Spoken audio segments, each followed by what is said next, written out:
Welcome everyone. Today we got to talk about a story that caught my attention over this past weekend. It was from this New York Post headline, which said that a man who was driving over 100 miles an hour on the streets of Los Angeles, who T-boned an Uber driver, killing 3 women, was actually on probation at the time for a murder. And the reason we're going to talk about this should be obvious to you. Los Angeles has a woke district attorney. His name is Gascon. He doesn't prosecute anyone, and the lack of prosecution of gang members with repeated felonies, long rap sheets, and releasing them onto the streets just cost 3 women who were reportedly coming home from a concert their lives, based on the fact that Los Angeles refused to do their damn job. Now, we're going to get into this. I'm going to explain what this guy got just 5 years probation for at the time that he committed this horrific act.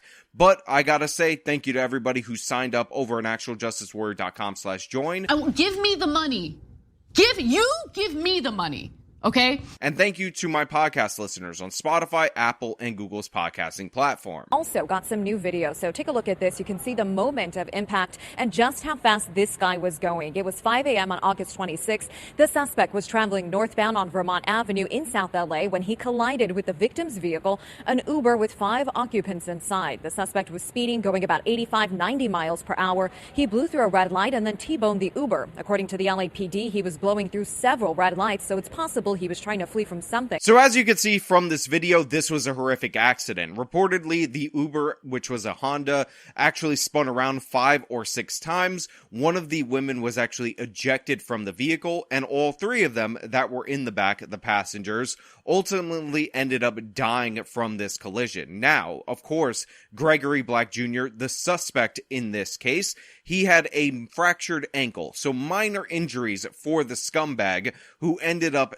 T-boning this vehicle because he was driving between 85, 90, and 100 miles an hour. The reports are conflicting, but by the way, according to multiple reports, this guy was speeding through a bunch of different red lights and stop signs, and this might have been because he was fleeing another crime scene that we do not have details of. But as I said before, a crazy maniac driver, a gangbanger, somebody with a long history, is not necessarily enough for me to cover this video on its own. What makes matters worse is that there was actually an opportunity for Gascon, the district attorney for Los Angeles, to crack down on this individual, and this relates to his involvement in a 2020 murder case that Gascon refused to pursue a legitimate sentence for. And this has been often obscured by the media, just reporting that maybe it was a murder case without all the details, but I'm going to give you the details here, and then I'm going to give you the sentence, and you're going to tell me if you think that this was a sensible sentence for somebody with this level of pedigree as a gang member and as a criminal. Charges against the suspect. We now know his name, Gregory Black, 31 years old, and a well-known gang member in the city of Los Angeles. According to the LAPD, on August 26th, the day of the accident, he was out on probation for a previous murder conviction. So on May 20th of 2020, Black was one of 4 defendants in a drive-by shooting case. The others were Kenneth Bragg, Katrina Briggs Bradley, and Horace Dwayne Shankin Jr. Now, all 4 were arrested and initially charged with murder in July of 2020 at the Compton courthouse, according to court records. This was a drive-by shooting where all of these individuals were in the vehicle, and they reportedly shot at somebody, ultimately leading to their death, although we don't have any details on the victim at this moment in time. However, unfortunately, because Gascon is the district attorney, even though all 4 were initially charged with the murder, by the fall of 2021, the charges were reduced to manslaughter, which of course makes perfect sense, because why would you dare prosecute gang members executing a drive-by shooting? It's not like these people present a clear and present danger to people in the city of Los Angeles. Obviously, they need a break. Obviously, they're driving by and murdering people in order to feed their starving family, so why would you charge them to the fullest extent of the law if you're DA Gascon? And this is when the pleas started coming in up against the lesser charge. Now, Briggs Bradley and Bragg had each pleaded no contest to 1 count of voluntary manslaughter. Briggs Bradley was sentenced to 12 years in state prison, and Bragg was sentenced to 21 years. Now, I'm guessing the greater sentence is due to the fact that this person would have been the person to fire the gunshot that ultimately led to the death of the person in the drive-by shooting. You also likely have the 12-year sentence, and again, I'm just assuming because these court records are not readily available to the public, would possibly be due to the driver, or if there was some coordination in the planning of this drive-by shooting. So this would explain the higher end sentences for manslaughter in this case. However, I do need to point this out because this is absolutely crucial, and we always have to bring this up whenever we're talking about cases in California, that in your time awaiting trial while you're in jail, you're actually getting double time towards your sentence. So if this was in 2020 and these cases usually take 1 to 2 years, you're actually getting credit for 2 to 4 years on your sentence, which is absolutely crucial even when we're talking about that 12-year sentence, because in the state of California, like most states, you only have to serve about half to 2/3 of your sentence before you're available for probation or parole. So if you're waiting trial in jail for 2 years, that counts as 4 years. You're already halfway to that 2/3 mark according to the way they do sentencing and prison time in the state of California. So that person who faced 12 years could be out as soon as 4 years from now, if not sooner, based on when this plea deal was ultimately entered and if they were held in jail pre-trial. And Gascon is not somebody who's harping on keeping in people in jail and making sure they don't get parole. So chances are this person might get parole very soon at the first eligible moment, because there's just nobody in the district attorney's office advocating for any kind of truth in sentencing. However, the star of our show aren't these two individuals. They may be the most culpable in the crime. However, we know there's something called felony murder, which means if you're all participating in a crime, it doesn't actually matter who fires the initial shot. You could easily all be charged and convicted with that murder. Who we're talking about today, of course, is Black, because Black is the person who just killed 3 women. And he also pleaded no contest to attempted murder, a very serious charge. However, he was only given 5 years probation. Yeah, that's right. For a drive-by shooting that resulted in somebody's death that he was a part of, he only got 5 years probation. Now, he may have been held in jail awaiting the trial before this plea, but to be clear, a no contest plea is not a plea deal. It's something that you do when you don't want to admit guilt, but you acknowledge that there's enough evidence to convict you, and then it's up to the prosecution to push for a sentence and up for the judge in order to initiate that sentence. But they decided 5 years probation. And by the way, the 4th defendant, if you're curious, the case is ongoing. But he got 5 years probation for this, and this is on top of the fact that he has at least 11 arrests and 2 other separate serious violent felony convictions. And this tragic accident took the lives of 3 innocent people, 3 victims, 2 of them sisters, 27-year-old Kimberly Izquierdo and 23-year-old Veronica Amazola. The 3rd victim, also a 23-year-old young woman by the name of Juvelin Arroyo. The 3 women were passengers in an Uber when the suspect's Mercedes ran that red light and collided with their car. The impact was so strong that the vehicle spun around 5 times before coming to a stop. These 3 women all died because of a man who clearly and obviously should have been behind bars. And by the way, he was arrested multiple times post his felony conviction. He had other felony convictions that indicated it was a pattern of behavior. He was a known gang member, so they could have violated his probation. They could have done anything in order to get this guy off the streets. We also learned he has an extensive criminal history, including 3 felony convictions and a misdemeanor conviction. But instead, they let him out over and over and over again. They didn't violate his probation. They didn't take his murder participation seriously. So he ended up crashing into and killing these women on their way from a concert, allegedly or reportedly. I promise on everyone, if you're doing that here and you're speeding and you put everybody in danger and you crash, you injure somebody or kill somebody, you're going to go to prison.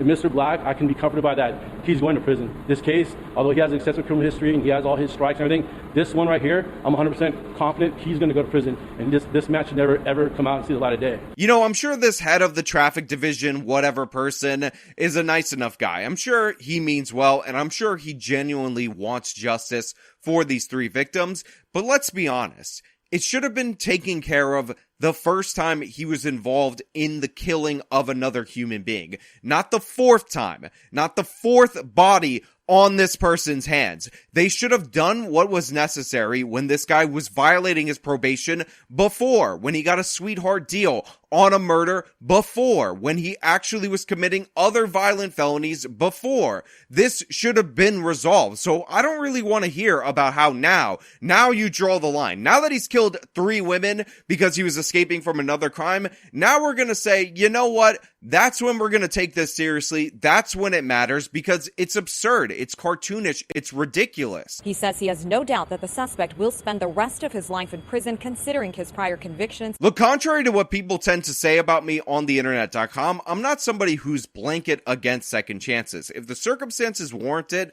I'm all on board with it. But let's be clear. We're well beyond second chances. Before this crime, he was already responsible, in part, for a homicide. Before this crime, he already had violent felony convictions. Before this crime, he was already violating his probation. He was already given multiple second chances, multiple redos. He's been committing crimes. He's 31 years old for over half of his life, and enough should have been enough 3 years ago, not now at this point where he has 3 additional bodies on his hand. He was driving over 100 miles an hour to escape from, again, another crime that we still don't have the details of. He probably could have hurt somebody in that other crime that he was potentially fleeing. And if he wasn't committing another crime, if he wasn't running, then he just didn't give a damn. He was trying to get home on time. Maybe he's trying to feed his family. Maybe that's what Gascon is going to argue in his defense, because he refuses to prosecute anybody. But let's be clear, this guy should go away forever. He should have been away for a very long time, and this is the consequences of soft on crime. This is the consequences of electing a district attorney who cares more about the criminal than the victim. The other victim, who I can't even find the name of in all the different articles that were written related to this guy, should have been enough to hold this guy in prison. If he was just in prison for 5 years rather than on probation for 5 years, this crime would not have happened. This guy would have been handled. He would have been dealt with. Yet he got another chance, and this is what he did with it. And this tragic accident took the lives of 3 innocent people, 3 victims, 2 of them sisters. Again, look at these 3 women. They lost their lives due to the fact that Los Angeles refused to do what was necessary. And by the way, I object to the fact that they called this a tragic accident. This is not a tragedy. This wasn't a flood. This wasn't a freaking lightning strike. This wasn't a tornado or anything like that. This was a policy failure from top to bottom. This was a failure to engage in threat assessment. This was a failure to hold a criminal accountable, and now these 3 women are dead as a result of it. And by the way, I'm gonna link their GoFundMes, their fundraising, and all of that in the description of this video. As you heard, 2 of these women were sisters, so a family is now 2 members short because of this scumbag. So if you want to support them, I believe it's 2 separate GiveSendGo/GoFundMes. Do so with the links in the description of this video, because these women did not ask for this. Again, they were just riding in an Uber when this freaking maniac was speeding into them at nearly 100 miles an hour. Gascon, you're an absolute monster. The blood is on the district attorney's hands. Make no mistake about it, because you decided with free range to suggest any possible sentence in a murder case that, you know what? 5 years probation was good enough. You know what? A long history of criminality, multiple felony convictions, not going to be considered a red flag. All these probation violations, why would we actually violate somebody on probation when we could just say they're on probation and never actually enforce any of the consequences of that? Again, if it was just a soft 5-year sentence for this role in this murder, in this drive-by shooting back in 2020, this never would have happened. But even that ridiculously soft sentence was too much for DA Gascon. In this case, he is facing gross vehicular manslaughter, a 25-year sentence for each, a total of 75 years behind bars. Now look, I'm trying not to be angry. I'm trying not to get aggravated. I'm trying not to be pissed off. But stories like this anger me. They aggravate me. They piss me off. And by the way, it's being reported that this guy is up for 75 years for the vehicular manslaughter charges and all of that. And great, that would be a good outcome at this point in time. But I have to make it 100% clear that even if he got convicted and sentenced to the maximum, the 25 years apiece for each of the women that he killed, there is just as much of a chance that those sentences are served not consecutively, but concurrently, and this guy will still be eligible for release at a very earlier point in time. So the idea that it's guaranteed that he'll spend his life in prison, that is not actually guaranteed. That is not actually legitimate. And based on the history of Gascon, I think it is more likely that he'll get sentenced to all of these concurrently, and it will be lower than the 25-year threshold, because honestly, he was just speeding into this Uber in order to feed his starving children. That's the argument that we're going to get from the district attorney, the person who's supposed to be advocating for the law-abiding citizens of Los Angeles, but consistently is on the side of the criminal. But hey, those are just my thoughts. Let me know your thoughts down in the comments below. If you liked the video, show them by leaving a like, subscribe for more content, follow me on my social media, support me via the support links in the description of this video. This has been me talking about the madness in Los Angeles. Till next time.